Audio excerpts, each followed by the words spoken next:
해주세요. 자, 오늘은 51장부터 53장까지입니다. 먼저 화두를 먼저 던질까요? 자, 누가 이렇게 말을 합니다.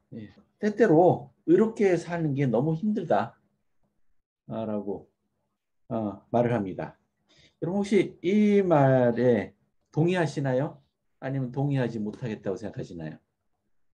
우리가 다른 사람들과 어울려야 되는데 그 사람들이 우리를 이해해 주지 못하고 때로는 비난하기도 하고 우리 멸시하기도 하고 이런 다른 사람들의 태도가 이제 우리가 좀 의롭게 살고 싶은데 거기에 좀 어려움을 주게 되는 것 같습니다. 그렇죠? 자, 고맙습니다. 자, 오늘 그 다룰 주제는 예수 그리스도예요. 자, 오늘 전적으로 예수 그리스도에 대해서만 이야기가 되겠습니다. 먼저 지금 왜 때때로 의롭게 사는 게 힘들다 느끼는 사람들에게 주님은 뭐라고 말씀하시는가 한번 살펴보겠습니다. 자, 1절을 볼까요? 의를 따르며 여호와를 찾아 구하는 너희는 내게 들을지어다. 너희를 떠낸 반석과 너희를 파낸 우묵한 구덩이를 생각하여 보라. 너희의 조상 아브라함과 너희를 낳은 사라를 생각하여 보라. 아브라함이 혼자 있을 때 내가 그를 부르고 그에게 복을 주어 창성하게 하였느니라. 네, 감사합니다. 이 말씀을 누구에게 하셨나요? 누구 들으라고 한 얘기인가요? 의를 따르며 여호와를 찾아 구하는 모든 사람. 그렇죠. 네, 그냥 세상 아무나한테 하신 말씀은 아니세요. 자, 의의 원리를 따르고 싶어하고 우리 구주 여호와를 찾아 구하는 너희여라고 했습니다. 요거 좀 해석이 필요한 말씀이 있네요. 너희를 떠낸 반석과 너희를 파낸 우묵한 구덩이를 생각하여 보라라고 했습니다. 이건 뭔가 비유인 것 같은데요. 너희를 떠낸 반석, 너희를 파낸 우묵한 구덩이. 이게 뭔 얘기일까요? 반석으로부터 우리를 떠냈답니다. 우리를 파내니까 우묵하게 구덩이가 생겼겠죠. 거대한 반석, 평평한 큰 바위 생각해 보세요. 우리는 그 바위로부터 떠낸 돌인 거예요. 사람이 손대지 않은 돌이 산에서부터 굴러와서 온 세상에 가득 퍼지더라. 뭐 이거 뭐 생각나는 장면이 있지 않나요? 우리 경전에서. 네, 맞습니다. 복음의 회복에 대한 예언이었어요. 다니엘, 그죠? 느부갓네살 왕이 꿈을 꿨죠, 하루는. 근데 꿈을 꿨는데 기억이 나질 않아, 꿈이. 그래서 소위 그 학자들, 뭐 당시 학자라고 하면은 다 이제 어떤 주술사들, 뭐 이런 사람들이죠. 내가 꿈이 뭐였냐? 빨리 알아내라.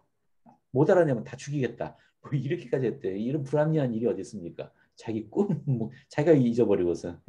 근데 다니엘이 그 말을 듣고 와서 사람 죽이지 말라고 왕을 설득하죠. 그러면서 그 왕이 어떤 꿈을 꿨는지 얘기를 해줍니다. 자, 그 꿈의 내용 그래요. 한 거대한 동상이 있었습니다. 뭐 이 동상이 머리는 금이고 가슴은 뭐 은이고 여기 동이 있고 철이고 뭐 진흙이고 뭐 이런 게 섞여 있는 동상인데 중요한 건 산에서부터 돌이 하나가 굴러왔어요. 돌이 굴러와서 이 동상을 부수더니 이 돌이 온 세상을 가득 메우더라 라는 얘기예요. 근데 묘사하기를 이 돌이 사람이 손대지 않은 돌이다 라고 묘사를 했어요. 이거는 이제 마지막 경륜의 시대에 사람이 손대지 않은 돌, 즉 하나님이 떠낸 돌이 온 세상을 가득 채우게 되는 것. 이 바벨론으로 상징되는 이 세상의 왕국들을 부수고 온 세상을 하나님의 왕국으로 가득 채우는 것에 대한 묘사입니다. 이거예요. 떠낸 반석, 그죠? 이 반석 파냈으니까 우묵한 구덩이가 생겼죠. 근데 이걸 이렇게 해석하셨어요. 2절에 보세요. 2절에 누구를 언급하고 있나요? 아브라함과 사라의 비유입니다. 아브라함과 사라. 왜 아브라함과 사라이죠? 그렇죠. 우리 신앙의 선조. 우리 아브라함에게는 특별한 약속이 주어졌었죠. 이걸 아브라함의 성약이라고 이야기합니다. 우리 하나님께서 아브라함과 약속을 맺었어요. 물론 아브라함은 하나님을 따르겠습니다. 하나님의 계명을 지키고 내 자녀에게도 가르치겠습니다. 뭐 이런 약속을 했겠죠. 아브라함은 상당히 많은 희생과 신앙을 행사했던 이야기가 우리 경전에 언급되어 있지 않습니까? 자, 이런 아브라함에게 하나님께서 주신 약속이 있어요. 그게 중요해요. 아브라함의 성약에 대해서 한번 찾아볼까요? 우리 경전 안내서에 이렇게 언급되어 있습니다. 한번 보시고 아브라함의 성약의 핵심이 뭔지를 한번 찾아보세요. 핵심. 아브라함은 복음을 받아들여서 대신권의 성임 되었으며 또한 승형의 성약인 헤이왕 결혼을 하였다. 헤이 결혼, 헤이왕국의 결혼. 아브라함은 이러한 성약의 모든 축복이 그의 필멸의 후손에게 주어질 것이라는 약속을 받았다. 이러한 성약과 약속들은 모두 아브라함의 성약이라 일컬어진다. 지상의 모든 나라가 이 성약을 통해 축복을 받게 되기 때문에 이 성약의 회복이 곧 후일의 복음의 회복이었다. 우리가 소위 복음의 회복, 회복의 경륜의 시대 뭐 이렇게 얘기하는데 뭘 회복한다는 얘기인가요? 결국은 네, 신권이에요. 저희 대신권이라는 말이 포함되어 있죠. 설명에 따르면은 이 성약의 회복이 곧 복음 회복이래요. 성약 즉 아브라함의 성약을 회복하는 거. 근데 아브라함의 성약은 누구에게 주어진 겁니까? 아브라함과 그 후손에게 주어진 거예요. 근데 아브라함과 그 후손에게 주어진 것이 우리에게 무슨 관계가 있죠? 복음을 받아들인 모든 사람들은 아브라함의 후손으로 헤아림을 받게 되고 이런 방식으로 지상의 모든 나라요. 이스라엘 백성들뿐만 아니고 지상의 모든 나라가 이 성약을 통해서 축복을 받게 되어 있어요. 그러니까 우리 하나님이 지상의 모든 사람들을 이 축복을 주고 싶어요. 근데 무조건 다 축복을 줄 수는 없잖아요. 이 지상에 이 축복을 전해주기 위한 첫 번째 사람이 아브라함이었던 겁니다. 아브라함아, 너를 통해서 모든 사람들이 축복을 받게 될 거다. 이 성약을 세상에 널리 퍼뜨려야죠. 널리 가르치고 전해해서 세상 사람들이 이 성약을 맺도록 해야죠. 이 임무를 맡은 게 이스라엘 백성이에요. 이스라엘 백성들이 그 사명을 받은 겁니다. 근데 했나요? 이 사명을 충실했습니까? 자기들만 선택된 민족이다. 자기들만이 하나님의 백성이다. 뭐 이렇게 주장했지 않습니까? 결국은 그것이 이스라엘 백성들의 타락으로 이끌었죠. 교만해진 이스라엘. 자, 아브라함의 성약이 우리에게 어떤 의미인지를 알게 됐습니다. 그죠? 아브라함을 통해서 우리가 이 복음의 축복을 받게 된다. 그러니까 우리가 이 회복된 복음은 아브라함의 이 축복을 세상 사람들에게 전하는 것이 그 핵심이다. 그런데 아브라함의 축복이라는 게 궁극적이 뭔가요? 아브라함이 받게 되는 축복. 아브라함 성약 내에 있는 진짜 축복의 핵심 찾아보세요. 승형이죠. 우리가 승형에 이르려면은 조건이 뭐죠? 대왕국의 결혼이에요. 성전에서 행해지는 영원한 인도의식입니다. 아브라함의 축복은 승형에 이르게 되는 축복이에요. 그러면 우리 하나님의 구원의 계획의 모든 것이 여기 담겨 있는 거 알 수 있죠. 우리 최종 목표잖아요. 승형에 이르는 것이. 그것이 아브라함의 축복입니다. 아브라함의 선약. 이를 위해서 복음을 받아들이고 대신권의 성인 될 필요가 있습니다. 신권의 성인 된다는 얘기는 하나님의 임무를 받아들인다는 의미가 되니까요. 다시요. 아브라함의 축복의 핵심이 뭐라고요? 아브라함의 축복의 본질? 승형입니다. 승형. 승형이 가려면은 영원한 결혼 승약. 영원한 결혼을 하는 것이다. 그러니까 아브라함이 자기 아들, 자기 며느리 구하는 게 그렇게 힘들었던 겁니다. 이 성약을 나눠야 되잖아요. 영원한 결혼 성약을 맺어야 되는데 그 동네에 아무나 데려다가 며느리 삼을 수는 없는 거 아니에요. 그러니까 종을 자기 고향 땅 우르까지 하란인가요까지 보내서 거기 친척 가운데에서 리브가를 데려오잖아요. 그런 고생을 한 이유가 영원한 결혼 생활이 이 핵심이기 때문이에요. 자, 먼저 너희를 떠낸 반석과 너희를 파낸 우묵한 구덩이를 생각해 보라. 즉 너희 조상 아브라함과 너희를 낳은 사라를 생각하라 라는 의미입니다. 자, 여기 3절은 우리가 아브라함의 성약에 충실할 때, 즉 성약을 기억하고 지킬 때 우리가 승형에 이르는 것뿐만 아니고 지상에서도 축복이 주어지는 것 같아요. 그 축복이 뭔지를 한번 생각해 보세요. 나 여호와가 시온의 모든 황폐한 곳을 위로하여 그 사막을 에덴 같게 그 광야를 여호와의 동산 같게 하였나니 그 가운데 기뻐함과 즐거워함과 감사함과 창과하는 소리가 있으리라. 말이 좀 어렵습니다. 이걸 지금 현대 우리에게 적용되는 말로 한번 바꿔보고 싶어요. 우리가 성약을 기억하고 충실할 때 우리는 어떤 축복을 받게 될 것이다. 여러분 나름대로 어떻게 이해하는지 한번 좀 생각해 보시고 좀 나눠봐 주세요. 잠깐 시간 드릴 테니까 한번 생각해 보세요. 지금 우리가 겪는 이런 어려움들을 네. 견뎌낸다면 그 이후에 기뻐함과 즐거움과 감사함과 창화하는 소리가 있을 것이다. 우리가 어려움을 겪거나 시련 속에 있을 때 이 성약을 기억하고 충실한다면 결국은 기쁨과 즐거움이 예. 있을 것이다. 네, 고맙습니다. 복음을 받아들이고 주님과 성약 맺은 대로 행한다면 영적, 정신적, 신체적, 경제적 모든 것에서 축복과 번성을 누리리라. 감사합니다. 에덴이라는 건 저희가 잘 알지만 아담과 이브와 함께 살았던 주님과 함께 거할 수 있는 곳이다. 에덴같이 만들어주신다고 했으니까 우리가 아마 끝까지 견딘다면 주님과 함께 살 수 있는 그런 곳을 갈 수 있고 그곳에서 기뻐함과 즐거움과 감사함을 가지고 생활할 수 있을 것 같다.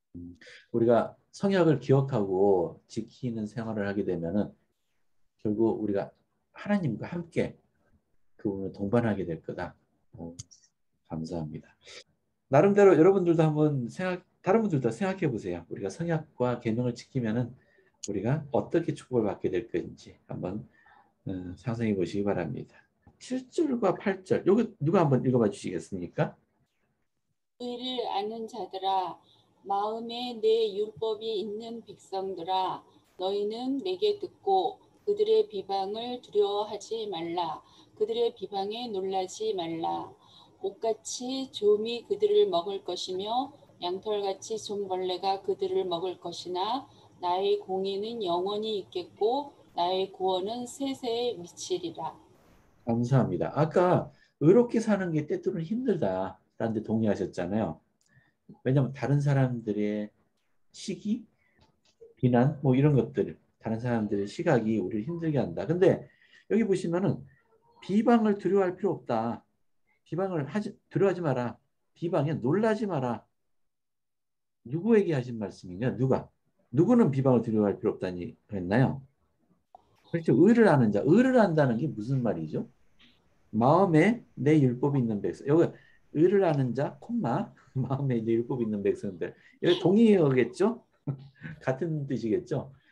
의를 아는 자들이란 마음에 내 율법이 있는 백성이랍니다. 마음에 율법이 있으려면 어떻게 하는 사람들이 마음에 율법이 있는 거죠? 받아들인 사람. 받아들인 사람. 주님과의 성약을 지키는 사람. 성약을 지키려고 노력하는 네. 사람들. 네. 이런 사람들은 다른 사람들의 비방을 두려워할 필요 없다. 그들의 비방에 놀라지 마라. 그 이유를 8절에 설명하셨는데 이거 어떻게 이해되세요? 다시 한번 눌러보시면서 이게 무슨 말인지. 이건 좀 설명이 필요하겠네요. 여기 공의라고 표현되어 있는데 원래 공의는 우리 교회에서 쓸 때는 justice를 공의라고 번역을 하는데 이사야서에서 여기 공의라고 되어 있는 것은 righteousness예요. 의로움이라고 번역해도 좋을 것 같아요. righteous, 의로움. 즉 주님의 의로움인 영원히 있겠답니다. 나의 구원은 세세에 미치리라. 거기에 비해서 비난하는 자들에 대해서는 그들은 이게 무슨 의미죠? 종같이 먹을 거고 양털같이 먹어버릴 겁니다. 그 옷장에 옷을 넣어두면 옷을 오래 놔두면 이제 좀이 먹죠. 네. 예. 옷이 낡은, 네, 좀 낡아지고 그러면 좀이 먹습니다. 그죠? 새 옷이 얘기가 아니죠. 결국은 언젠가 사라지고 뭐 아무리 잘난 자들이 우리 비난해도 뭐 그 얼마나 가겠습니까? 뭐 다음 생에까지 그러지 못할 거 아니에요? 거기에 비해서 하나님의 의로움은 영원히 나와 함께하고 그분의 구원도 영원하다. 여기 righteous라는 말이 여기 아까 의를 아는 자들라는 말도 있고 이 의를 안다는 얘기가 율법을 마음에 두고 있는 자라고 표현했잖아요. 누가 의로운 자입니까? 그의 의로움이라는 게 무슨 얘기인가요? 근데 계명에 순종하면 우리가 의로워지나요? 예, 이 표현이 아주 묘하죠. 자, 이 여기 라이트 여기 라이트라고 돼 있잖아요. 이거는 원래 번역하면은 올바르다는 뜻이잖아요. 곧다. 원래 굽어지지 않고 이게 곧바른 걸 라이트라고 하는데 한자를 또 해석하신 분이 있어요. 오늘 아침 수업에 이 곽골문자 연구한 자매님이 있어갖고 한자를 해석해 주시더라고요. 여기 의롭다의 의 위에 있는 요게 양이다. 여기 밑에는 나란 뜻이고요. 아자고 위에는 양양자가 두 개 합쳐진 거거든요. 왜 양이 들어갈까요? 아, 양처럼 순종해라. 그렇게 말씀하니까 또 그럴 것 같은데. 아, 주님을 양에다 비유한다. 어린 양, 그렇죠? 어린 양이. 오, 고맙습니다. 그럼 막 떠오르죠? 양. 왜 주님을 어린 양에 비유했느냐? 옛날에 그 자기 죄를 대속하기 위해서 양을 희생했잖아요. 어린 양을 희생을 해줬습니다. 그래서 주님이 어린 양의 비유가 돼요. 주님의 마지막 희생. 양을 희생함으로써 의로움을 획득한다. 이게 영어 right라는 단어도 그렇고 다 의미가 하나로 이어져요. 왜냐하면 내 노력으로 내가 의로워지는 게 아니고 내가 순종하려 노력할 때 계명을 지킬 때 주님이 나를 너는 의롭다라고 우리를 인정해 주시는 거거든요. 사탄은 계속 아니야 저 사람은 올바르지 않아 죄도 많이 지었고 절대로 자격이 없어 라고 사탄은 우리를 끊임없이 고수하는 데 비해서 주님께서는 그래 잘못도 많이 했고 자격이 없어 보이기도 하지만은 쟤는 노력을 다 했고 내가 준 계명을 지키려 노력을 했어. 이건 내가 인정할게. 쟤는 의롭다. 이게 의롭다예요. 남들이 아무리 우리를 비방하고 우리를 멸시하려고 하고 해도 우리가 의로운 거는 주님의 의로움이에요. 주님이 우리를 의롭다라고 칭해 주시는 한은 우리는 의로운 겁니다. 우리는 올바른 거예요. 그러니 우리가 누구 말에 귀를 기울여야 되겠습니까? 그 비방하는 사람들 목소리 듣고 움츠러들고 해야 되겠습니까? 우리를 올바르게 만들어주는 것은 오로지 주님뿐이라는 얘기입니다. 왜냐하면 그분의 의로움, 그분의 정의는 영원히 우리와 함께합니다. 영원히. 비방하는 자들의 비방은 일시적일 뿐이에요. 자, 그러니 너희는 두려워하지 마라라고 말씀하십니다. 왜냐하면 그분이 우리와 함께하십니다. 뭐 또 떠오르는 생각, 아이디어 같은 거 있으세요? 나를 위해 핍박받는 자는 복이 있나니 그 말씀이 떠오르는데요. 감사합니다. 그래서 저희는 때때로 억울한 상황이나 그러한 일이 닥칠 때 내가 주님의 가르침대로 행했다면 네. 그곳에서 주님으로부터 의로움이라는 칭송을 받고 또 주님의 구원의 능력으로 저희가 그렇게 될 수 있다라는 그런 말씀이라고 다시 인식할 수 있는 것 같아요. 예, 그렇습니다. 맞아요. 자, 그런 주님에 대해서 지금 얘기하고 있어요. 우리 예수 그리스도에 대해서 얘기하고 있습니다. 이사야를 통해서 주님은 이렇게 말씀하세요. 자, 너희가 말하기를, 여기 제가 읽을게요. 여호와의 팔이여 깨소서 깨소서. 여호와께 깨소서 깨소서 하는 거예요. 능력을 베푸소서. 옛날 옛시대에 깨신 것 같이 하소서. 라합을 점이시고 용을 찌르신 이가 어찌 주가 아니시며 바다를 넓고 깊은 물을 말리시고 바다 깊은 곳에 길을 내어 구속받은 자들을 건너게 하신 이가 어찌 주가 아니시니까. 그러니까 주여 그 팔을 다시 깨우셔서 능력을 베풀어 주십시오 라고 너희가 말을 한다. 일단 이 말이 이해가 되나요? 라합을 점이시고 용을 치르시고 라합이 뭐죠? 기생인가요? 여리고성에 살던 기생이 라합이죠. 예. 혹시 기억 안 나시는 분을 위해서 잠깐 설명드리자면은 우리 여호수아서에 보면은 모세가 떠나고 나서 여호수아가 이스라엘 백성들 이끌잖아요. 여호수아의 사명은 이스라엘 백성들을 이끌고 가나안 땅을 점령하는 겁니다. 그게 하나님의 명이었어요. 이 가나안 땅에 살고 있는 그 무시무시한 백성들과 싸워서 이겨야만 됐었습니다. 그 첫 번째 타겟이 여리고성입니다.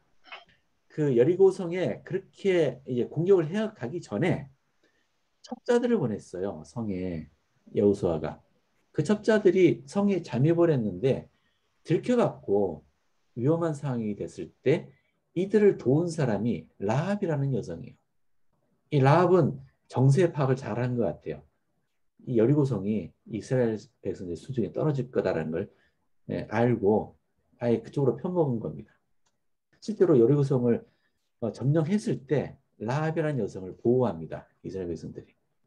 근데 이 점인다란 말은 칼로 이렇게 점다는 의미잖아요. 라합을 왜 점입니까?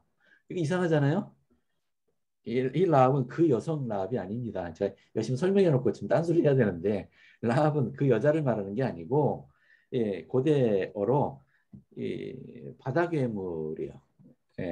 바다에 사는 용의 종류. 우리 이사야서에 보면 이 괴물 이름이 나와요.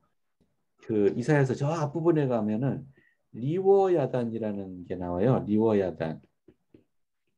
리워야단이 뭐냐?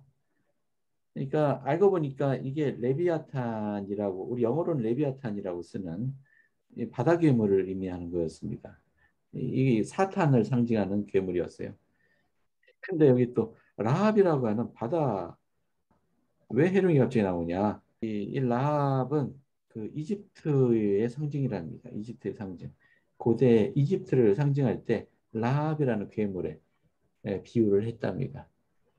그러니까 여기 라합을 점이시고는 그 여자를 점이는 게 아니고 이집트를 점인다. 칼로 벤다. 그런 의미로 이해하시면 돼요. 바다를 넓고 깊은 물을 말리어서 바다 깊은 곳에 길을 내어 구속받은 자들을 건너게 하신 죠. 그래서 모세가 바다를 가르고 거기를 지나갔지 않습니까? 뒤쫓아오는 이집트 군대는 어떻게 됐습니까? 애국 군대는 바다가 닫히고 숨을 시켜버렸어요. 그래서 이 수몰된 이집트 군대들, 그래서 라합, 바다 괴물에다 비유를 한대요. 여기 용은 파라오, 이집트의 왕 바로를 비유한답니다. 결국은 옛날에 모세 때 무서운 이집트 군대를 수장시키시고 이스라엘을 내셨듯이 당신의 능력을 베풀어 주소서. 잠들어 있지 마시고 깨소서라고 이제 하소연하는 장면이에요. 근데 여기에 대해서 주님이 이렇게 말씀하십니다. 너희가 왜 두려워하느냐? 왜 죽을 사람들을 두려워하느냐? 잊어버렸느냐? 너희를 결박된 포로도 놓일 것이고 죽지도 않을 것이고 구덩이로 내려가지도 않을 거고 양식이 부족하지도 않을 거다. 왜? 내가 항상 너희와 함께 있으니까. 되려 깨어나야 할 자가 누구냐? 자 51장과 52장이 사실 연결돼요. 이게 원래 이사야서 장을 잘못 나눈 것 같아요. 이게 이어야 됩니다. 우리 주님은 누가 깨어나야 한다고 말씀하십니까? 시온이. 오히려 너희가 깨어나야 된다. 나더러 깨어나라 하지 마라. 너희가 깨어나야 된다. 자, 시온이여 깰지어다. 깰지어다. 자, 여기 1절과 2절 어느 분이 좀 읽어봐 주세요. 시온이 깨어나기 위해서는 무엇을 해야 된다라고 말씀하셨는지를 한번 찾아봐 주세요. 시온이여 깰지어다 내 힘을 낼지어다. 거룩한 성 예루살렘이여 내 아름다운 옷을 입을지어다. 이제부터 할례받지 아니한 자와 부정한 자가 다시는 내게로 들어옴이 없을 것임이라. 너는 티끌을 털어버릴지어다. 예루살렘이여 일어나 앉을지어다. 사로잡힌 딸 시온이여 내 목의 줄을 스스로 풀지어다. 감사합니다. 자, 주님은 도리어 시온 너희가 깨어나야 된다고 말씀하셨습니다. 그리고 힘을 내야 된다고 하셨어요. 어떻게 하는 게 깨어나서 다시 기운을 되찾는 일이 되나요? 예, 내 아름다운 옷을 입을지어다. 이 옷은 뭘 상징할까요? 우리 성경에 보면은 옷이 가끔 등장해요. 옷을 하나님이 주신다든가 아니면 옷을 물려준다든가 음.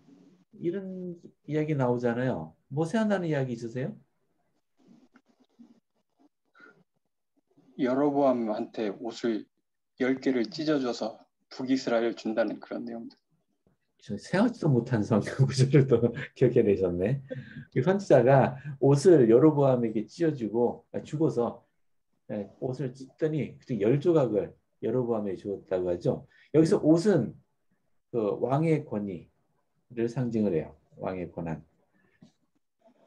또 옷에 대한 것도 어느 장면 생각나나요? 우리 성경에서 보면 엘리야가 불마차를 타고 올라가는 장면이 나오잖아요. 하늘로 올라가는데 그때 겉옷을 그 엘리사에게 건네주죠. 네. 그러니까 그 입고 있던 옷, 우리로 말하면 이게 가먼트라고 할 수 있어요. 그 옷을 건네준 것은 엘리야의 권한을 엘리사에게 신권을 전해주는 것에 비유가 됩니다. 우리 가문트, 그죠? 가문트 거룩한 신권의 성이라고도 부르죠. 여기 아름다운 옷, 지저분한 옷, 화려한 옷, 뭐 이런 게 아니고 아름다운 옷이라고 했어요. 표현이 하나님의 참된 신권을 몸에 두르라라는 말로 이해하겠습니다. 신권, 자 신권. 또 시온이 깨어나서 기온을 되찾으려면 또 뭘 해야 된다고 했습니까? 네, 티끌을 털어버려라. 이건 무슨 말이죠? 예, 그렇죠? 티끌을 털어버릴지어다. 이건 회개를 의미하겠죠. 회개. 죄로부터 죄를 털어버려라. 회개하라는 의미라고 해석이 됩니다. 조셉 스미스는 이사야서 52장 1절과 2절에 대한 질문에 답변을 했습니다. 아름다운 옷은 후기에 이스라엘의 집에 회복된 신권의 권세를 상징하며 내 목의 줄을 스스로 푼다는 것은 하나님의 저주가 떠나는 것을 의미한다고 밝혀준 것이다. 만약 이스라엘이 하나님께로 다시 돌아간다면 새 계시가 주어질 것이다. 이 말씀은 이제 지금 우리에게 하신 말씀이라고 할 수 있겠네요. 자, 다시 아까 했던 질문으로 들어볼게요. 때때로는 의롭게 살기가 힘들다. 특히나 다른 사람들의 따가운 시선, 그들의 몰리해, 그들의 비난 이런 것들이 로 인해서 완전히 의로운 생활을 하기는 힘들 때도 있습니다. 라고 할 때 주님께서는 그렇지 않다라고 말씀하고 계셔요. 왜? 너희는 내가 아브라함과 사라에게 무슨 약속을 했는지 기억해라. 그러니까 썩어 없어질 것들을 두려워하느냐? 너희에게 의로움을 부여하는 것은 내가 아니냐? 나의 공의는 영원하고 나의 구원은 세세에 미친다. 그러니 나더러 자꾸 은혜를 베풀어 주소서라고 할 게 아니고 너희가 깨어나라. 나는 잠든 적이 없다. 니들이 잠들고 있는 거다. 너희가 깨어나서 신권을 받아들이고 너희 죄를 회개할지어다. 라고 권고하시는 것입니다. 다음 주제로 넘어갈게요. 요거 귀에 익은 선구이죠. 좋은 소식을 전하며 평화를 공포하며 복된 좋은 소식을 가져오며 구원을 공포하며 시온을 향하여 이르기를 내 하나님이 통치하신다 하는 자의 산을 넘는 발이 어찌 그리 아름다운가. 내 파수꾼들의 소리로다. 그들이 소리를 높여 일제히 노래하니 이는 여호와께서 시온으로 돌아오실 때에 그들이 눈이 마주 보리로다. 산을 넘는 발이 어찌 그리 아름다운 거. 왜 발이 해필이면. 네, 산을 넘는 발이. 왜 이렇게 표현했을까요? 이건 무슨 의미일까요? 혹시 마라톤이라는 경기 유래 아세요? 그 전쟁이 아마 아테네하고 페르시아 간의 전쟁이었던 것 같아요. 그 전쟁을 벌였던 그 평원이 그 마라톤이라고 불리는 평원이에요. 그러니까 그 마라톤 전쟁이 굉장히 격렬했고 아테네의 운명을 결정하는 무시무시한 전쟁이었던 것 같습니다. 질 것을 예상하고 있었던 것 같아요. 패배하면 아테네는 멸망하는 그런 전쟁이었습니다. 근데 이겼어요. 이긴 소식을 아테네에 가서 전해라 라고 병사 하나를 파송을 했습니다. 이 병사는 이 소식을 한시라도 빨리 전하기 위해서 전쟁을 마쳤으니까 얼마나 몸이 힘든 상태였겠습니까? 그 무거운 몸을 끌고 쉬지 않고 달려갔대요. 성에 도착했을 때 쓰러지면서 이겼다 라고 한마디 전하고는 그대로 사망했답니다. 그 병사를 기려서 그 거리가, 그 달려온 거리가 대략 42km, 그 사람들 스타디온이라는 그 단위를 썼는데, 그 사람들은 지금 단위로 하면 42km 정도 되는 것 같아요. 42.195km. 그 거리를 똑같이 달리는 경기가 만들어졌다라는 유래죠. 그러니까 생각해 보세요. 아스테네 성에 살던 사람들이 이 전쟁이 어떻게 될지 얼마나 고대하고 있었겠습니까? 그 전쟁이 이뤄진 그 방향을 바라보면서 그죠? 기다렸겠죠. 거기로 만약에 군대가 온다면 그것은 페르시아 군대인 겁니다. 그건 멸망을 의미하죠. 기다리고 있는데 저 멀리서 한 병사가 언덕을 넘어오는 게 보였어요. 그러니까 우리 병사야. 그걸 바라볼 때 이 성 사람들이 어떤 느낌이었겠습니까? 그걸 바라본 파수꾼이 환성을 질렀겠죠. 파수꾼이 소리 질렀을 겁니다. 그리고 그들을 모두가 일제히 노래를 했을 겁니다. 승리를. 그러니 쉬지 않고 달려서 언덕을 넘어오는 그 병사의 발이 어찌 그리 아름다운가. 여기에 어떤 감정이 느껴지세요? 어떤 감정이? 감격, 감사함이 느껴지세요? 기쁨, 행복. 자, 저 멀리서 달려오는 소식을 전하는, 기쁜 소식을 전하는 병사의 발이 얼마나 아름다운 발이 아름답답니다. 쉬지 않고 달려왔으니까 발이 아름답대요. 자, 그걸 보는 사람들의 마음속에 이런 감정이 복받치는 겁니다. 그럼 실제로 주님이 말씀하신 좋은 소식, 또 평화를 공포하는 소식은 누가 전하는 거야? 선교사. 모든 회원들, 우리 이웃한테 복음을 얘기해도 귀등으로도 안 듣는데, 그런데 그렇게 노력을 해서 단 한 사람이라도 기도를 듣게 된다면, 어? 그 사람이 다음 세상에서 만났을 때 나를 붙들고 고맙다라고 말하지 않을까요? 혹시 영의 세계에 있는 분들 가운데에서도 산을 오르는 발이 어찌 그렇게 아름다운 거라고 말할 분도 있지 않을까요? 지금 아직 영의 세계에서 아직 훈련하지 못한 사람들이 네, 그죠. 복음을 배우긴 했는데 내 후손은 지금 뭐 하고 있는지 아직도 의식 안 받아주고 그러고 있는데 어느 한 청소년 하나가 자기 이름을 딱 들고 성전으로 가는 겁니다. 그걸 보면서 이분이 생각하기를 저 발이 어찌 저리 우리 성전 대개 다 언덕 위에 있어요. 저 발이 얼마나 아름다운 거 그렇게 말씀하지 않을까요? 네, 우리 살아있는 사람들한테 선교사하는 게 쉽지 않은데 우리 기다리고 계시는 우리 선조들을 위해서는 할 수 있는 일이 많을 것 같아요. 자, 좋습니다. 자, 이제 마지막 주제를 좀 다뤄볼까요?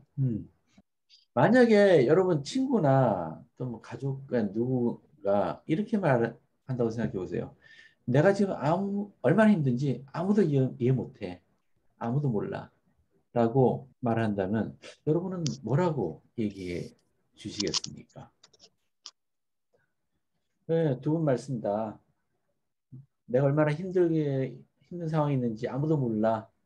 하지만은 알고 계시는 분이 있다라고 지금 말씀해 주신 것 같아요. 네, 주님께서는 나를 이해하신다. 근데 주님이 어떻게 이해할 수 있을까요? 주님께서 진짜로 알고 계시나?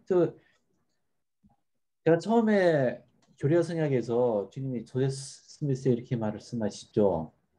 너는 그나마 욥보단 낫지 않냐. 이런 말씀하시는 거 보면서 좀 너무하신다. 말씀이 좀 너무하신다라는 생각을 저는 했었어요. 처음 읽었을 때.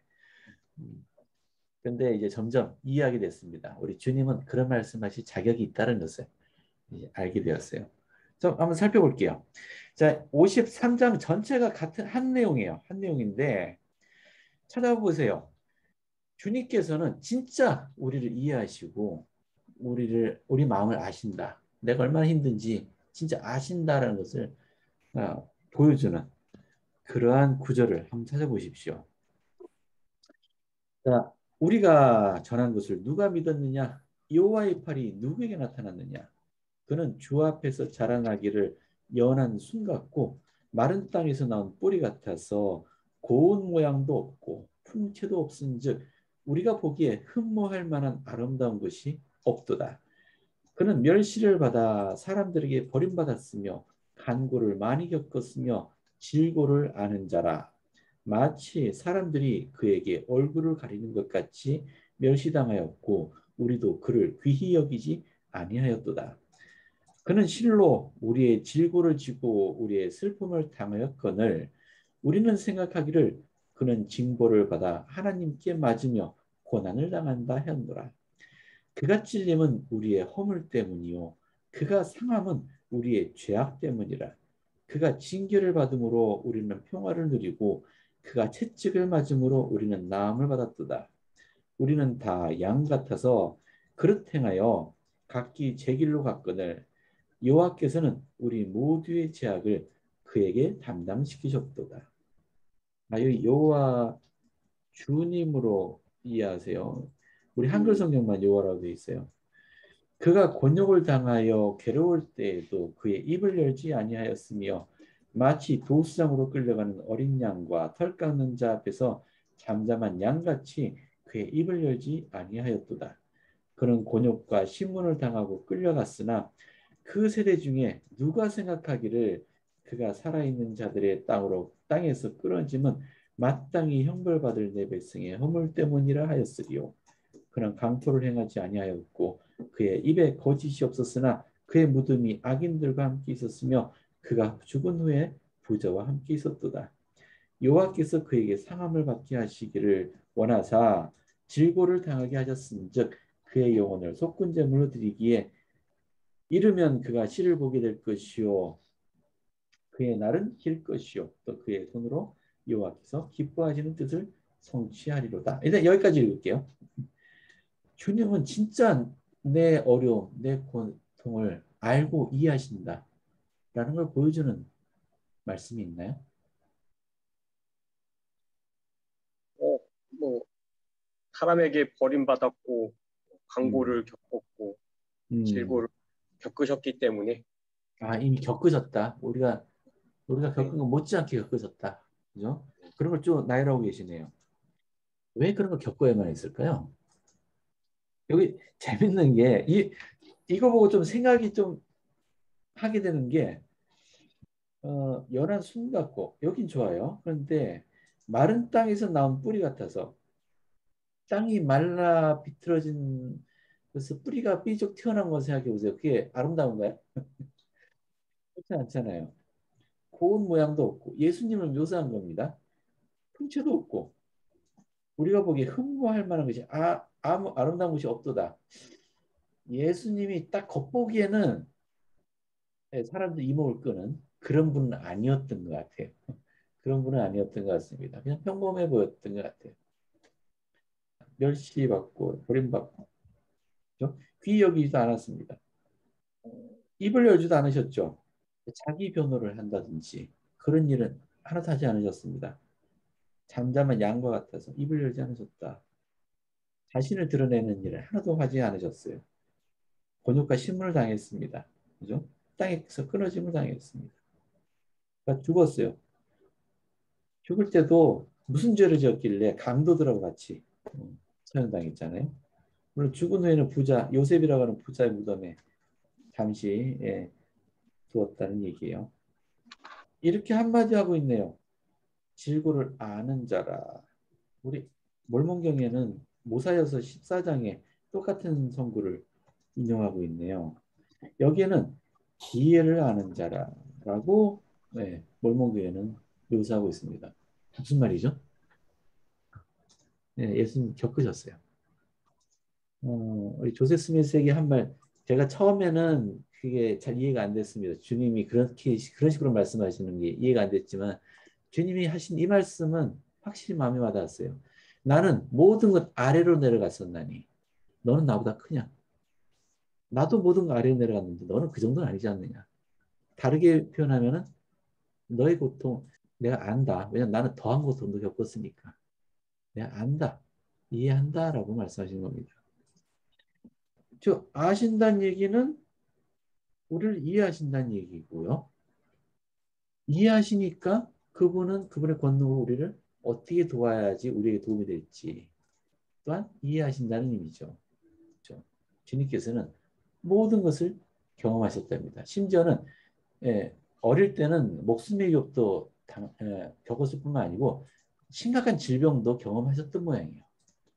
그러니까 사람이 겪을 수 있는 모든 것을 경험하셨다라고 우리 탈미지 장로님의 예수 그리스도에 보면 이렇게 묘사하고 있어요. 데이비드의 베드라 장로님 말씀 한번 같이 읽어볼까요? 여러분과 제가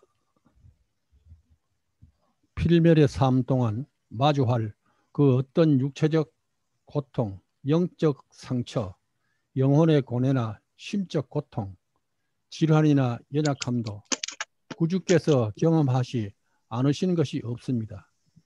연약함 속에서 우리는 이렇게 부르짖을지 모릅니다. 이게 어떤 건지 아무도 모를 거야. 아무도 이해 못해. 하지만 하나님의 아들은 우리의 각자의 짐을 느끼고 짊어져 보셨기에 온전하게 알고 이해하십니다. 그리고 무한하고 영원한 희생으로 그분은 완벽하게 공감하시며 자비의 팔을 우리에게 뻗으실 수 있으십니다. 그분은 우리가 더 나은 존재가 될 수 있도록 다가와서 어루만지고 돕고 치유하고 강화하실 수 있으며 우리 자신의 힘에만 의지해서는 절대 할 수 없는 일들을 하도록 도와주십니다. 네, 여기 공감이라고 표현하셨어요. 공감. 동정이 아니고요. 공감입니다. 동정은 사람에게 상처를 입힙니다. 공감은 치유를 가져다줘요. 주님께서 우리에게 공감하실 수 있는 이유는 그분이 아시기 때문이죠. 경험하셨기 때문에. 이게 주님의 위대하신 부분이에요. 사실 누군가의 슬픔을 공감하려면 나도 내 가운데에 있던 슬픔의 기억을 다시 떠올려야만 돼요. 그래야지만 공감을 할 수 있어요. 그러니까 공감을 해준다는 것은 상당히 고통스러운 일입니다. 네, 주님은 우리를 위해서 기꺼이 그걸 해주시는 분이에요. 그렇기 때문에 우리가 주님으로 그분을 섬기는 거죠. 그러니까 그분에게 우리가 손을 뻗으면은, 그분의 손을 내밀면은 그분은 우리를 어루만지시고 우리를 돕고 우리를 치유하고 우리를 강하게 해주실 수 있습니다. 절대로 자신의 힘에만 의지해서는 안 됩니다. 우리 겟세마네 동산에서 주님이 어떤 고통을 겪었는지 우리 인간은 이해하지 못합니다. 방금 이제 공감이 고통을 가져온다는 얘기는 우리가 이제 이해를 했어요. 그러면 우리 주님께서 겪으신 고통의 범위가 상상 넘을 것은 이해할 수 있을 것 같아요. 이분이 자 우리 곁에 계시고 우리를 돕고자 하신다는 것에 감사함을 느낍니다. 자, 오늘 여기까지요. 자, 예수 그리스도를 전해드립니다. 아멘.